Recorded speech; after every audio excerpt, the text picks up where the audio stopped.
Marcos capítulo 11 versículos 1 a 33.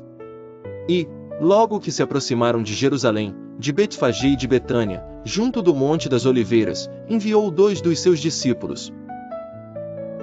E disse-lhes: Ide à aldeia que está defronte de vós, e, logo que ali entrardes, encontrareis preso um jumentinho, sobre o qual ainda não montou homem algum, soltai-o, e trazei-mo. E, se alguém vos disser: Por que fazeis isso? Dizei-lhe que o Senhor precisa dele, e logo deixará trazer para aqui. E foram, e encontraram o jumentinho preso fora da porta, entre 2 caminhos, e o soltaram. E alguns dos que ali estavam lhes disseram: Que fazeis, soltando o jumentinho? Eles, porém, disseram-lhes como Jesus lhes tinha mandado, e deixaram-nos ir. E levaram o jumentinho a Jesus, e lançaram sobre ele as suas vestes, e assentou-se sobre ele. E muitos estendiam as suas vestes pelo caminho, e outros cortavam ramos das árvores, e os espalhavam pelo caminho. E aqueles que iam adiante, e os que seguiam, clamavam, dizendo: Hosana, bendito que vem em nome do Senhor. Bendito o reino do nosso pai Davi, que vem em nome do Senhor. Hosana nas alturas. E Jesus entrou em Jerusalém, no templo e, tendo visto tudo em redor, como fosse já tarde, saiu para Betânia com os 12. E, no dia seguinte, quando saíram de Betânia, teve fome. E, vendo de longe uma figueira que tinha folhas, foi ver se nela acharia alguma coisa. E, chegando a ela, não achou senão folhas, porque não era tempo de figos.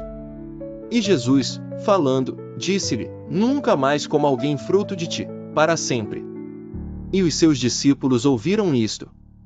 E vieram a Jerusalém, e Jesus, entrando no templo, começou a expulsar os que vendiam e compravam no templo. E derrubou as mesas dos cambistas e as cadeiras dos que vendiam pombas. E não consentia que alguém levasse algum vaso pelo templo. E os ensinava, dizendo: Não está escrito: A minha casa será chamada, por todas as nações, casa de oração? Mas vós a tendes feito covil de ladrões.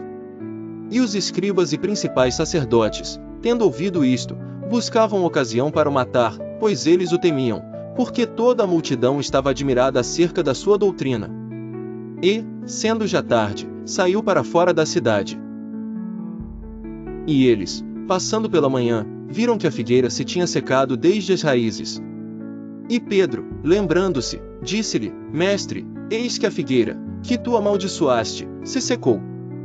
E Jesus, respondendo, disse-lhes: Tende fé em Deus.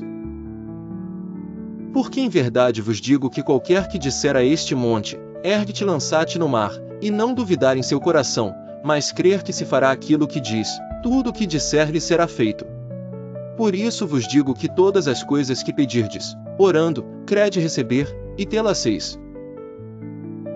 E, quando estiverdes orando, perdoai, se tendes alguma coisa contra alguém, para que vosso Pai, que está nos céus, vos perdoe as vossas ofensas.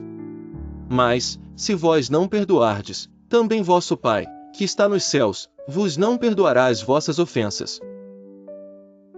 E tornaram a Jerusalém, e, andando ele pelo templo, os principais sacerdotes, e os escribas, e os anciãos, se aproximaram dele. E lhe disseram: Com que autoridade fazes tu estas coisas? Ou quem te deu tal autoridade para fazer estas coisas?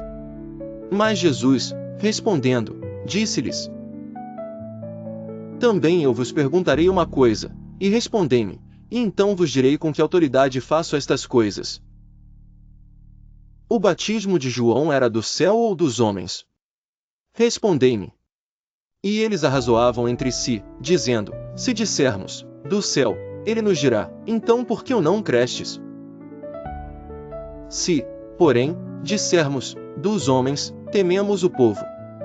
Porque todos sustentavam que João verdadeiramente era profeta. E, respondendo, disseram a Jesus: Não sabemos. E Jesus lhes replicou: Também eu vos não direi com que autoridade faço estas coisas.